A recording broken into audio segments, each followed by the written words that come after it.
আসসালামু আলাইকুম, আপনাদেরকে আবারও স্বাগতম শিওর জব সাটলিপিও কম্পিউটার ট্রেনিং সেন্টার টাঙ্গাইলের পক্ষ থেকে। আমরা আলোচনা করতেছিলাম হচ্ছে ভয়েস নিয়ে। আজকে হাজির হয়েছি আমরা ভয়েসের পর্ব 12 নিয়ে। আজকে আমরা হাজির হয়েছি ভয়েসের জিরান্ড কম্বিনেশন নিয়ে। ক্লাসটা শুরু করার আগে আমরা একটু বলে নেই যে আমরা ভয়েসের কিন্তু একটি মেগা ক্লাস আপনাদের সামনে একদম ফ্রিতে দিয়ে দিচ্ছি ইউটিউবে এবং ফেসবুক পেজে। ওকে, বাংলাদেশের ইতিহাসে আমরা হচ্ছে ভয়েস, ডিগ্রি, আর্টিকেল, প্রিপোজিশন এই চারটা আইটেম একদম ফ্রিতে আপনাদেরকে মেগা ক্লাস হিসেবে দেব। শুধু ক্লাস না, মেগা ক্লাস। যত প্রকার পরীক্ষা আছে, বিসিএস, প্রাইমারি, ব্যাংক, 11 থেকে 20 গ্রেডের যে কোনো প্রকার পরীক্ষা, সেটা হোক মন্ত্রণালয়, সচিবালয়, সেটা হোক অধিদপ্তর, হোক পরিদপ্তর অথবা স্বায়ত্তশাসিত প্রতিষ্ঠান, যে কোনো কম্পিটিটিভ জব এক্সামে আপনারা আর্টিকেল, ভয়েস, প্রিপোজিশন এবং ডিগ্রি থেকে যতই প্রশ্ন আসুক না কেন, সেগুলো আমাদের এই মেগা ক্লাসের বাইরে অ্যাক্টিভ আসবে না। তো চলুন তাহলে আমাদের ক্লাসটা শুরু করা যাক। প্রথমেই দেখেন যে এই যে এখানে অ্যাক্টিভ ভয়েসে কি দেওয়া আছে, he suggested giving up smoking. এই যে গিভিং ভার্বের সাথে আইএনজি যুক্ত আছে। ভার্বের সাথে কি যুক্ত আছে? আইএনজি যুক্ত আছে।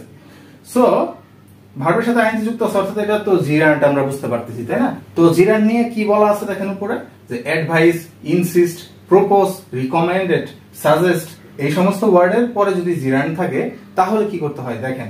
হি সাজেস্টেড, সাবজেক্ট ভার্ব যা আছে তাই, হি সাজেস্টেড লিখলাম। এরপরে যেখানে আপনার এই জিরান্ডটা আছে, সেখানে একটা দ্যাট বসাই দিবেন। তারপরে এই জিরান্ডের পরের যে অবজেক্ট ফর্মটা আছে, অবজেক্টের অংশটা আছে, সেই অবজেক্টের অংশটা বসাই দেন। স্মোকিং বসাই দিলাম। এরপরে আপনাকে বসাতে হবে শুড বি। এরপরে কি বসাতে হবে? বসাতে হবে শুড বি বসানোর পরে এই যে আপনার যে গিভিং আছে না, মানে জিরান্ড, সেই জিরান্ডকে আপনি পাস্ট পার্টিসিপল ফর্মে নিয়ে আসবেন। সেই জিরান্ডকে কি করবেন?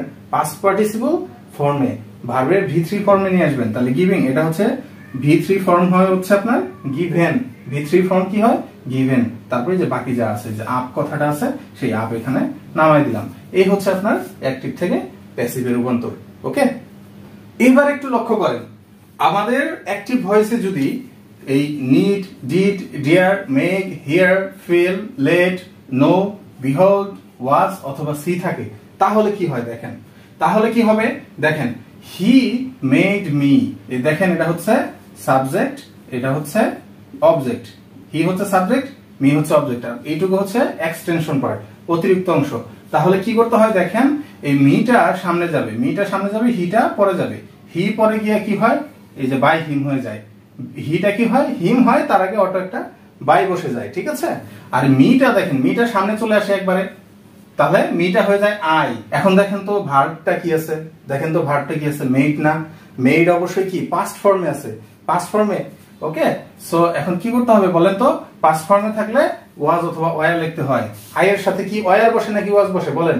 আই এর সাথে ওয়াজ বসে, আই এর সাথে ওয়াজ লিখলাম। এরপরে মেড এর পাস্ট পার্টিসিপল ফর্ম বা ভি3 ফর্ম মেডই, সেই মেড লিখলাম। ওকে, এখন মাঝখানে কি বলবে বলেন তো?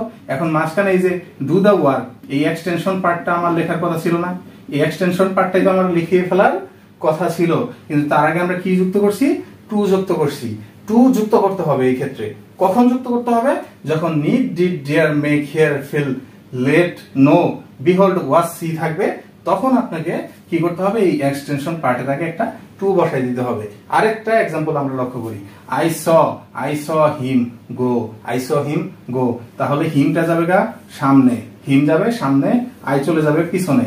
আই পিছনে যায় হয় বাই মি। ওকে, আইটা পিছনে যায় হয় মি, তার আগে একটা অটো বাই বসে যায়। আর হিমটা সামনে এসে কি হয়? হিমটা সামনে এসে হি হয়ে যায়। এই স মানে কি?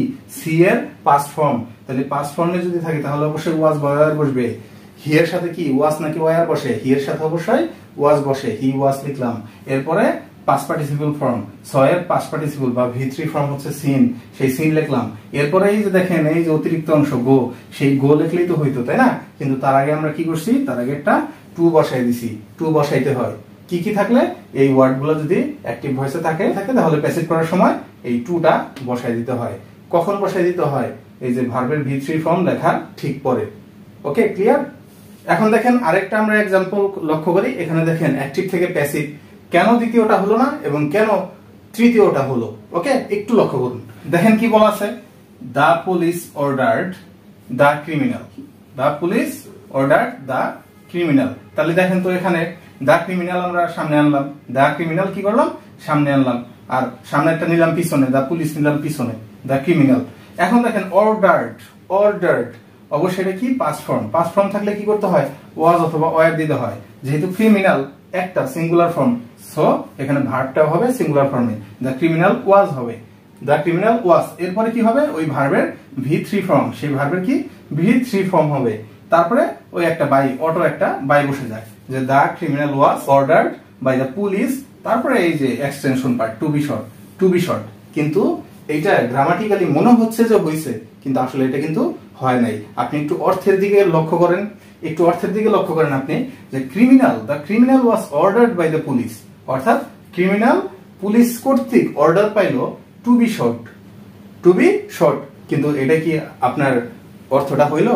দেখেন the police ordered the criminal to be shot. তাহলে দেখেন তো অ্যাক্টিভ ভয়েস আর প্যাসিভ ভয়েসের কি অর্থটা কি একই রকম থাকলো? থাকলো না। সো আপনাকে এইভাবে লিখতে হবে যে ইট ওয়াজ।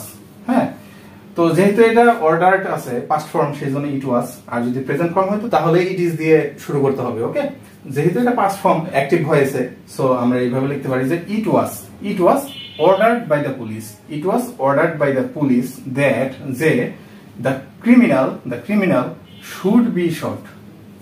ক্লিয়ার বিষয়টা? এটা একটু অর্থের উপর ভিত্তি করে আপনাকে কিন্তু মাঝে মধ্যে প্যাসিভটা করতে হবে।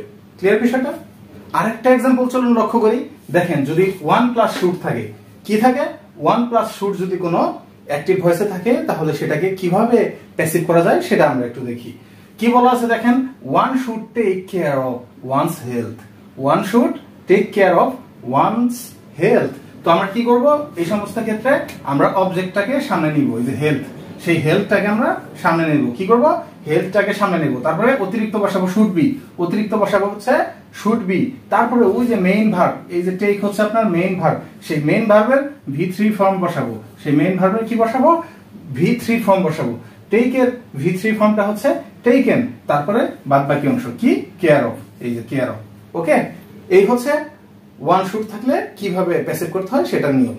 এবার একটু খেয়াল করুন কতিপয় ট্রানজিটিভ ভার্ব, কতিপয় ট্রানজিটিভ ভার্বের অর্থগত কারণে তাদেরকে অ্যাক্টিভ থেকে প্যাসিভে রূপান্তরিত করা যায় না।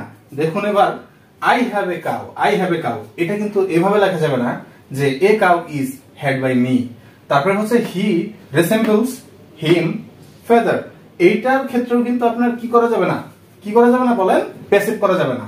ওকে, অর্থাৎ এইভাবে লেখা যাবে না যে his father is resembled by him, এটা লেখা যাবে, লেখা যাবে না। ওকে, তাহলে কি কি থাকলে লেখা যাবে না দেখেন, have, fit, sweet, leg, resemble, এই সমস্ত ভার্ব থাকলে আপনার কি করা যাবে না, সাধারণত কিছু কিছু ক্ষেত্রে কি করা যাবে না, অ্যাক্টিভ থেকে প্যাসিভ করা যাবে না। ওকে, দেখে নিন তাহলে एग्जांपल গুলো। তো আজকে আমরা হচ্ছে পর্ব 12 এখানেই শেষ করে দিচ্ছি, এবং আরেকটা লাস্ট একটা পর্ব করব আমরা ভয়েসের, সেই পর্বের মাধ্যমে আমরা হচ্ছে ভয়েসটা শেষ করে দিব। ধন্যবাদ সবাইকে।